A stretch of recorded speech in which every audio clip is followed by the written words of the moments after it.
Today, in his 90s, Paul Tibbets is still a handsome man. He has a full head of silver hair. His gaze, even with the heavy lids of age, is intense.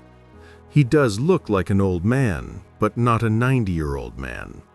His walk has slowed, but he remains erect and dignified. Only his hearing betrays him. He is as close to stone deaf as one can get and still hear. He has the countenance and bearing of a man who has spent time on fields of high adventure and great achievement, perhaps even flirted with greatness. And so he has. Although not one American in 10,000 can place it, a good case can be made that, absent the name, Paul Warfield Tibbets Jr. is one of the most famous men of the 20th century. He is the man who is credited with dropping the atomic bomb on Hiroshima. Technically, that is a mistake. Bomber pilots do not drop bombs, bombardiers do. Within that hair-splitting context, the late Tom Farabee actually dropped the weapon. But it was the irascible and often abrasive General Tibbets who piloted the plane, and it is he who is credited with, or blamed for, history's single most notable act of warfare. A most remarkable man. He is, and for all of his adult life has been, a most remarkable man. From his earliest days, he exuded a self-confidence that could be, and frequently was, insufferable. He has never been able to abide adequacy, much less foolishness. Paul Tibbets is an absolutist. His is the right way, and no other. Certitude with attitude can be a bit much, and Paul Tibbets, by any measure, can be a bit much by half. From the day he graduated from Western Military Academy in North Alton, Illinois, to the present, there has never been an assignment at which he did not excel. His father wanted him to become a doctor, but he wanted to fly. During the Depression era, there was only one avenue open for people of modest means to become pilots: enlist in the aviation cadet program. With his mother's blessing and his father's condemnation, that is what Paul did. He graduated at the top of his class. Unlike all the other men who had a choice of career paths, he did not opt for fighter training. On the advice of his tactical officer, he chose observation. It would prove to be a momentous decision. The first atomic bomb is detonated on July 16, 1945, in New Mexico. A real stick and rudder man. There are two kinds of pilots: those who learn to fly by dint of hard work and determination, and those few for whom the sky seems to be their natural element. There are two phrases for these exceptional aviators: "He was born to fly," and "He's a real stick and rudder man." Both applied to Paul Tibbets. Not only was he a gifted pilot, but was one of a handful who can do things with an airplane that even its designers never envisioned. Then there is the military aspect. For one who has never pulled a hitch in the regulars, it is difficult to relate to the phrase command presence. It refers to a man with innate qualities who, without seeming effort, compels other men to follow into harm's way. Civilians constantly try to equate this military phrase with some sort of unique managerial skill. It is a task awanting. Managerial skill can be taught. Command presence is genetic. Paul Tibbets had this unquantifiable quality in spades. It is one thing to be supremely competent, but it is an entirely different order of magnitude to have it realized and accepted by others whose very lives are in your hands. General Tibbets, as fate would have it, ultimately held a changing world in his hands. He was the perfect man for the mission. The creation of the Air Force and the mighty 8th. In the summer of 1944, the United States was 2.5 years into World War II. what had been wrought in those 30 months. In a phrase, the creation of an Air Force, quite literally from nothing. On the day that Pearl Harbor was bombed, Paul Tibbets was a newly promoted captain, and although his rank may have been modest, he had an asset that was in high demand, well over 1,000 hours of multi-engine flying time. In December 1941, that was rare, whatever the rank. After a few months of bouncing around due to bureaucratic indecision, Captain Tibbets landed as original cadre with the 97th Bomb Group in Tampa, Florida. The 97th was destined to become the first heavy bomb group in what would become the mighty 8th Air Force in England, but that would be much later. In the early months of 1942, there were so few qualified pilots for the Boeing B-17 Flying Fortress bombers that Tibbets spent all of the late winter and spring just teaching newly minted multi-engine pilots to fly the plane. Not how to fly it in combat, just how not to kill themselves on a daily basis. The newly created Army Air Force was that small. By the time the 97th was ordered to the United Kingdom, a newly promoted Major Tibbets was a squadron commander. Keep in mind that this is a man who just 6 months earlier was a first lieutenant who had never commanded anything. The crew of the Enola Gay, top row left to right, Lieutenant Colonel John Porter, Captain Theodore J. Van Kirk, Major Thomas W. Farabee, Colonel Paul Tibbets, Captain Robert A. Lewis, Lieutenant Jacob Besser. Bottom row, Sergeant Josh S. Stilberick, SSTG George R. Caron, PFC Richard H. Nelson, Sergeant Robert H. Schumard, SSGT Wyatt E. Dusenbury. Posting at Polbrook. Upon arrival in England, the group was posted to a base named Polbrook. Almost immediately, several of the command-level officers in the group were relieved of command, and the group commander was replaced by Colonel Frank Armstrong. Armstrong was a superlative leader, but he had one drawback. He had never flown a B-17. For the sake of historical perspective, it is important to note that the Army Air Corps had become the Army Air Force only a year earlier. The name change was more than incidental, it was historic. The Army Air Force was in the throes of growing from an adjunct into a force to be reckoned with. Air power was coming of age, and it was not at all certain just how to take advantage of it. One thing, however, was becoming abundantly clear. There was an absolute dearth of command-level officers to lead this growth. In his autobiography, Global Mission, General Henry Hap Arnold put the situation in the starkest possible terms. When we lost one, senior or command-level officer, he was almost irreplaceable. Tibbets commands the France raid. In the 1949 film 12 O'Clock High, there is a scene in which Brigadier General Frank Savage selects and promotes an acerbic Major Cobb to Group Air Executive Officer.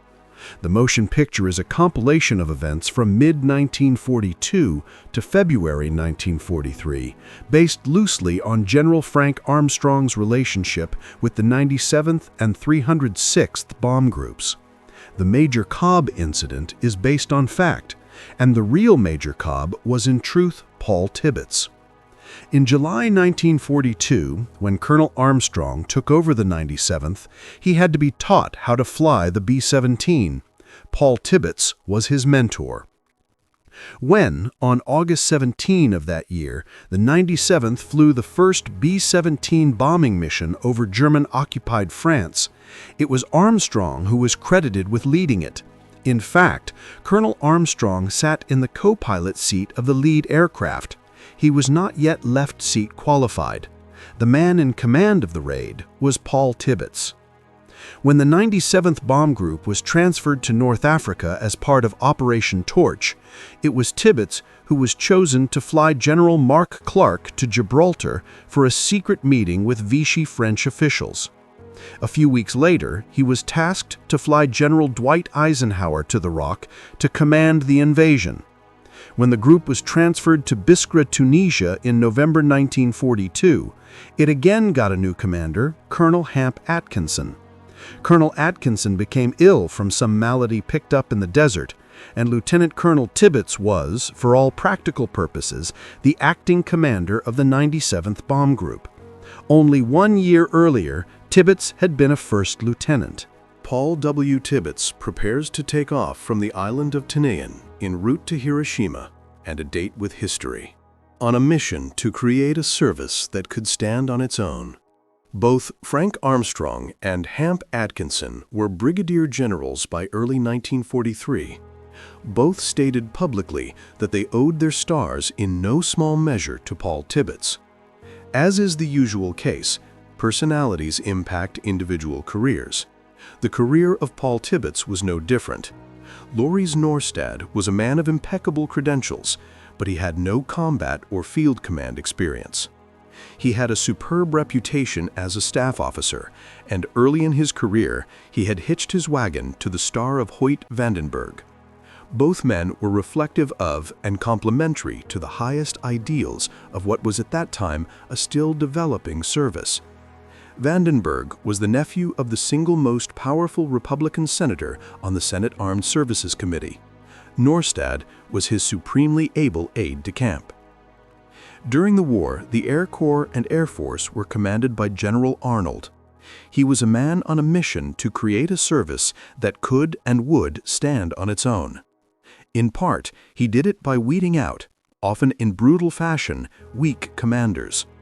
Sometimes it would seem this was done on a whim, and that very junior men were promoted on the basis of rather insubstantial or short-term accomplishments.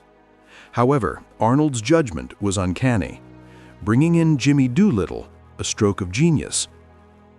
In January 1944, his replacing General Ira Aker, a lifelong friend, with General Jimmy Doolittle seemed at first blush to be rash. In retrospect, it was a stroke of genius.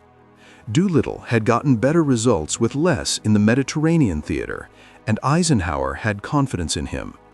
Friendship be damned. This same weighting of results led to Tibbets' command of the 509. The pure and simple facts dictated that no other officer of similar rank had achieved what he had in so short a time. If Norstad did not like him, too bad. His record spoke for itself. In early 1943, Tibbets was assigned to General Doolittle's headquarters. While there, he ran afoul of Colonel Norstad, and this confrontation would follow Tibbets to the end of his Air Force career. Tibbets was reassigned to stateside duty to remove him from harm's way by the politically connected and vindictive Norstad. By this time, late winter and early spring 1943, there was no other officer in the Air Force who possessed Tibbets' experience in combat at a leadership level. In less than 6 months, he had flown 37 combat missions, most of them as a mission or group commander, if not in name, then in fact. The 4-engine B-29 Superfortress Enola Gay sits on an airfield tarmac. The bomber's tricycle landing gear is plainly visible in this photo. The B-29 featured numerous innovations, including a pressurized cabin. Assigned to the Superfortress bomber program. When Tibbets was assigned to the Boeing B-29 Superfortress bomber program, General K.B. Wolfe was in command of what would come to be known as the Battle of Kansas. Wolfe was a logistics expert.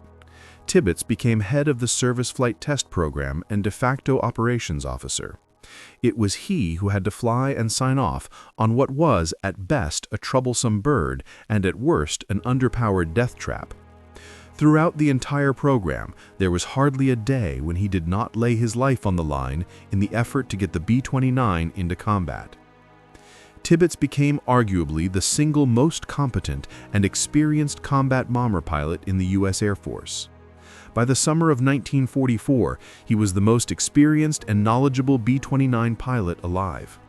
Thus, when it came time to select a commander for the 5009th Composite Group, Tibbets was at the top of the list to head a nascent atomic bombing unit. Operation Silver Plate. The then 28-year-old Lieutenant Colonel Tibbets had 2 minuses on an otherwise sterling resume. He had what would, over time, prove to be a career-ending run-in with a powerful, politically connected superior. And he had a personality that was a godsend in wartime and anything but in peacetime. In July 1944, neither of these 2 factors mattered. He was first and foremost an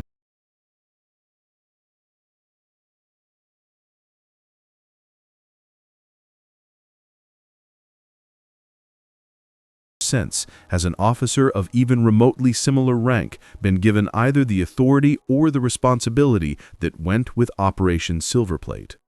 For the time that General Tibbets commanded the 509th, he held a singular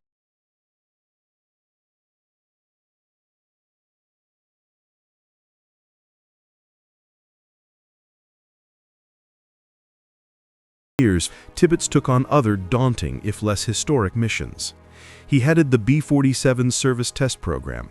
He commanded SAC wings and air divisions. After retirement, he was president of a corporate jet taxi service. In each of these instances, he took over troubled programs and in short order set them right. Colonel Paul Tibbets tackled numerous assignments during a long Air Force career. Once the war was over, the inevitable questions began to be asked. Was the dropping of the atomic bomb on Hiroshima really necessary? There arose what amounted to a cottage industry of victor's guilt that to this day is hard to put into rational pigeonholes. They range from the seemingly reasonable to the absolutely absurd. Over the past few years, Tibbets has tried to put his reputation in an historical context. The forces arrayed against him are many, powerful, and unrelenting. He is confronted by those with differing perspectives, some revisionist historians, and others who have drawn conclusions based, at least in part, on political agendas. People with not a clue as to what Tibbets was asked to do or why, at times seem to be passing judgment on him.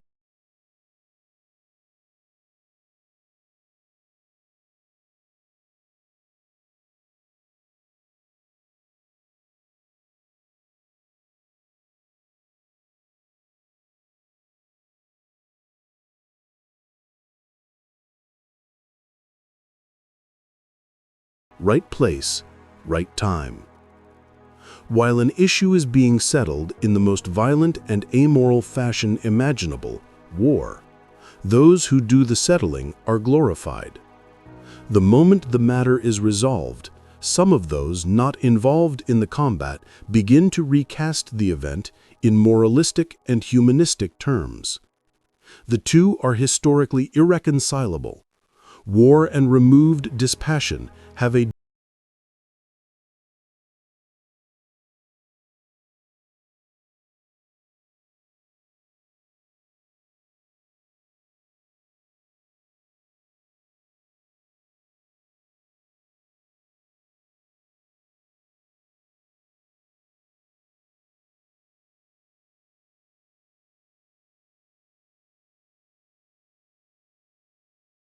example of the right man in the right place in the right time. His guard is always up. When he can spend a day as an unrecognized elder citizen, he is as mellow as a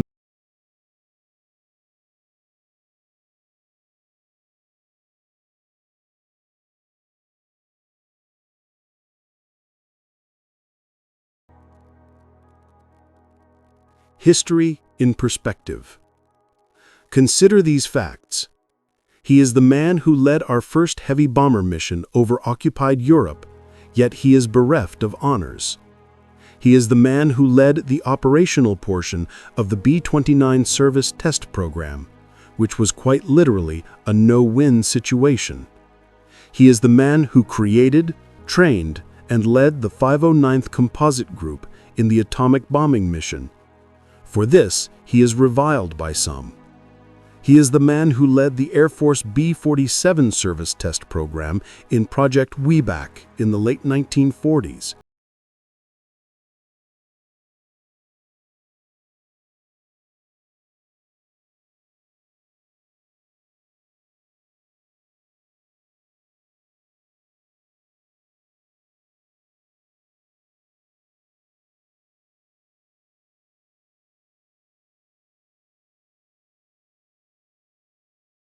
in the 2nd Air Force to the best. 2.5 years later, he repeated the performance with the 6th Air Division at MacDill Air Force Base. Upon retirement, he took over a failing jet taxi company, Executive Jet, and created the world's largest and most successful executive charter service. Historically, one is left to ponder what more one man could do in the service of his country. Paul Tibbets is about as good as a great nation can ask.